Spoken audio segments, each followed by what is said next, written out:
ధాన్యం విక్రయాల్లో రైతులు నాణ్యతా ప్రమాణాలు పాటించేందుకు అధికారులు అవగాహన కల్పించాలి అని మెదక్ కలెక్టర్ రాహుల్ రాజ్ అన్నారు. మెదక్ పట్టణంలోని దయార కాలనీ వద్ద ఏర్పాటు చేసిన పీఏసీఎస్ కొనుగోలు కేంద్రాన్ని జిల్లా కలెక్టర్ ఆకస్మిక తనిఖీ చేశారు. ఈ సందర్భంగా కలెక్టర్ కొనుగోలు కేంద్ర నిర్వాహకులకు పలు సూచనలు, సలహాలు అందించారు.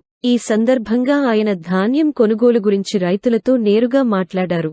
దయార కొనుగోలు కేంద్రంలో ఇప్పటివరకు 13,127 మెట్రిక్ టన్నుల ధాన్యాన్ని కొనుగోలు పూర్తి చేసి 317 మంది రైతులకు ధాన్యాన్ని ఎగుమతి చేసి లబ్ధి చేకూర్చామని చెప్పారు. జూన్ మొదటి వారంలోగా జిల్లా వ్యాప్తంగా 100% కొనుగోళ్లు పూర్తి కావాలని, ఎక్కడ రైతులు ఇబ్బందులు పడకుండా ప్రత్యేక దృష్టి సారించాలని, కేంద్రాల్లో అన్ని ఏర్పాట్లు చేయాలని, సమస్యలుంటే తన దృష్టికి తీసుకురావాలని చెప్పారు.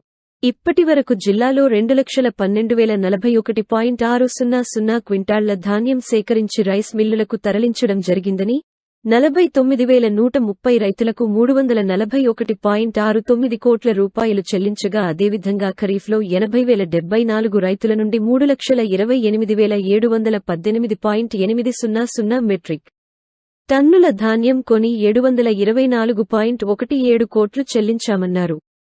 ఈ కొనుగోలు ప్రక్రియ దాదాపు 100% పూర్తయ్యే అధికారులు ప్రత్యేక చొరవ చూపాలని సూచించారు.